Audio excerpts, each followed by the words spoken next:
बीमारी प्लेग से कर दी।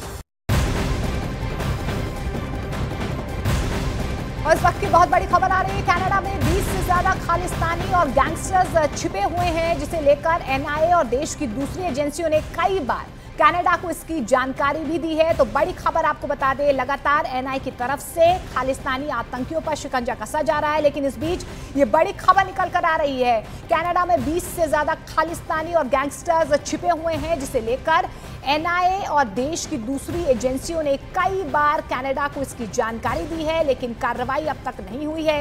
इस बीच आपको बता दें, जिस तरीके से जस्टिन ट्रूडो की तरफ से निज्जर की हत्या को लेकर भारत पर आरोप लगाए गए हैं, उसके बाद से तनातनी कहीं ना कहीं नजर आ रही है। अमित हमारे सहयोगी फोन लाइन के जरिए जुड़ रहे हैं। अमित, और क्या जानकारी मिल पा रही है इन गैंगस्टर्स के बारे में?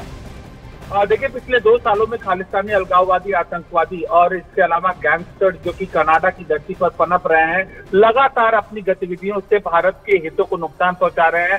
खासकर पंजाब में हत्याओं को अंजाम दे रहे हैं। भारत सरकार की एजेंसियों ने गुजारिश की है कनाडा से और म्यूचुअल लीगल असिस्टेंस ट्रीटी, उसके तहत कानूनी सहायता मांगी है। लेकिन हैरानी की बात है कि पिछले 1-1.5 साल में 3 बार यह गुजारिश की गई है। कनाडा की एजेंसियों की तरफ से कोई भी कानूनी मदद भारतीय एजेंसी को नहीं है। तो अंदाजा लगाया जा सकता है कि किस तरीके से वहां की सरकार आंख मूंद कर उन ताकतों के खिलाफ बैठी है जो भारत के हितों को नुकसान पहुंचा रहे हैं।